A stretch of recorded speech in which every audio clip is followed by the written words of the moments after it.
This is a McRib review, but it's not like all the other McRib reviews that are on the internet right now. We are going to taste this. I already know what it tastes like. It's delicious. It's my favorite. So I figured instead of doing your standard, this is what a McRib is, and this is what it tastes like, we would do a little review mixed with story time.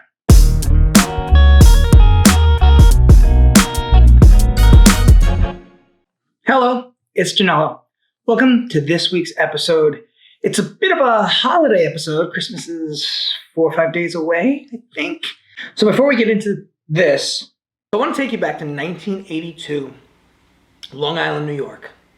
Well, you're fine when you bite into McDonald's McRib sandwich. You'll find McRib in the middle is swimming in sauce. I'm a little kid. Yum yums. 8 years old. We didn't go to McDonald's very often. My parents did not allow my brother and I to have too much junk food. Not a lot of Frosted Flakes in the house, not a lot of cheese doodles, not a lot of stuff like that. And McDonald's kind of fell into that category. We weren't able to eat McDonald's all the time. So when we were able to eat McDonald's, it was a huge, huge deal. I'm singing in the rain, just singing in the rain. And as you would expect, my brother and I went for the Big Mac. He actually went for the cheeseburger. Happy Meal when possible. Loved the toys. Loved the whole McDonald's experience. I mean, they really knew what they were doing to capture the hearts and minds of little kids. And through the 70s, as we were growing up, McDonald's was a mecca of sorts. We would go to the wallpaper store, maybe we'd stop at McDonald's. We would go to the mall, maybe we would stop at McDonald's. We would go to do some other mundane thing that we didn't want to do, that we had to go do with my mom. Maybe we'd stop at McDonald's. Always asking, usually not getting. We were around for all the big things.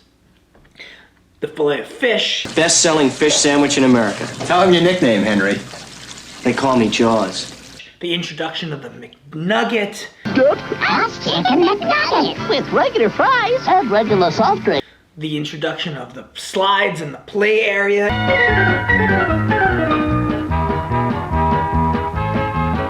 All of that we loved. So it brings me to this day in 1982, where 8-year-old me Yum yums. tagged along with my mom and my brother on an errand somewhere, and we stop at McDonald's. We're excited from the first moment we wake up in the morning because we know it's a McDonald's day.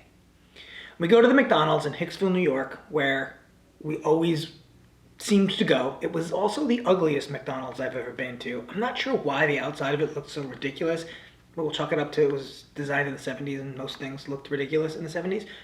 Once inside, I went to go for my normal Big Mac side of fries, but I noticed this new sandwich on the menu. A little slab of heaven. Real pork for real pork lovers. This pork sandwich that looked like it had ribs in it. It looked like a rack of ribs on a sandwich. Intrigued, I had to understand more. I saw the barbecue sauce and the onions and the pickles kind of dripping off of this extra long bun. And to be honest, I probably was most excited that it looked bigger than the Big Mac because it was longer. See, I had this thing when I was a kid where I just ate big things. A little quick sidebar, there was a place called Friendly's. It was kind of like a diner chain, but it championed the fact that you got ice cream. So it was like an old ice cream sundae place, but then they had all sorts of full-blown food that you could have. Hamburgers, cheeseburgers, grilled cheese salads, etc. And at the end, we always got to pick our ice cream, and the Friendly Sundae was enough ice cream. It was 3 scoops of ice cream. But the Jim Dandy, that had 5 scoops. And I always wanted the Jim Dandy, and I was always threatened. If you don't finish that, you don't finish that. So I kind of went for size when I was a kid.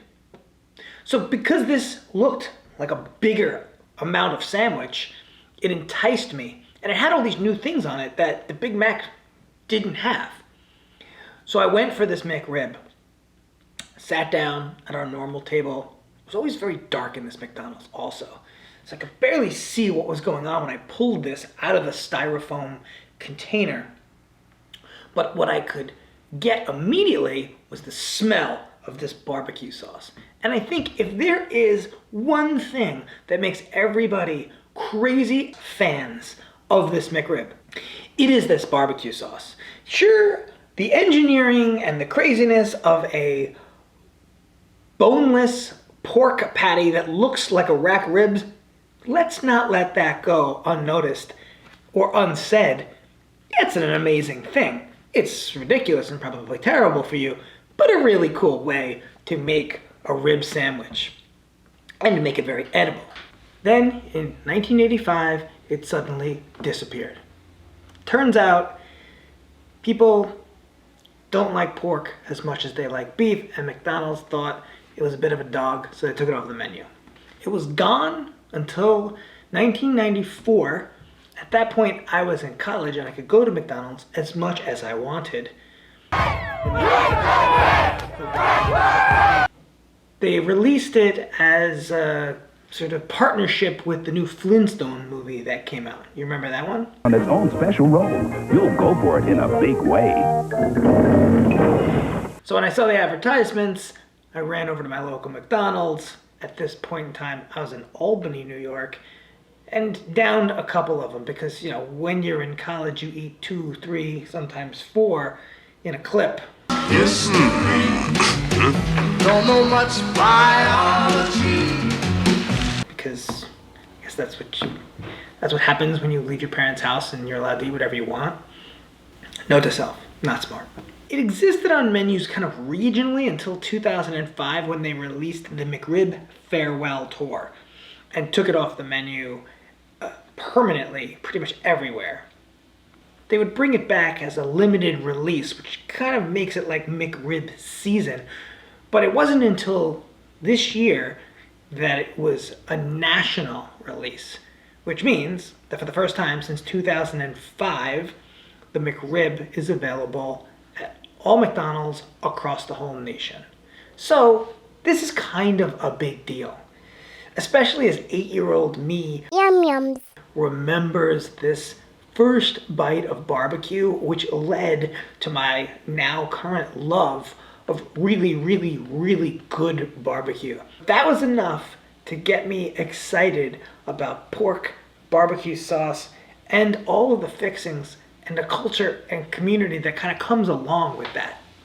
That first bite was the catalyst for me to travel the country discovering the best barbecue places. We got some hot links, we got some pork ribs, a pork chop, booyah, and we got a beef rib somewhere buried in this mess. And spent a whole week at Memphis in May with some of the best pitmasters in the world. Memphis in May, the barbecue competition. We're gonna try and eat as many pork ribs as we can inside those 3 days.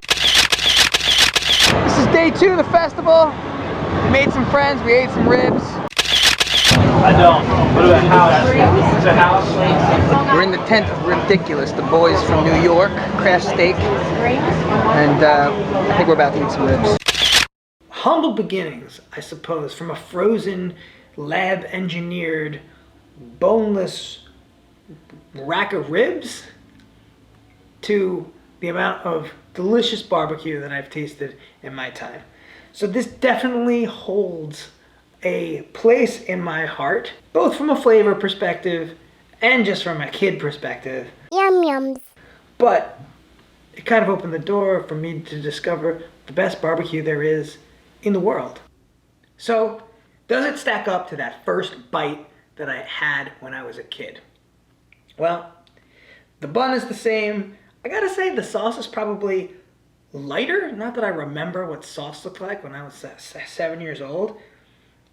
A weird array of pickles and onions, but the smell is exactly the same. And that is one thing that I could say about Mickey D's all over the world, because I've been to McDonald's all over the world. They've got the consistency thing down. On the taste test side of this story time, I mean, that's good. That is the flavor that I had when I was a kid.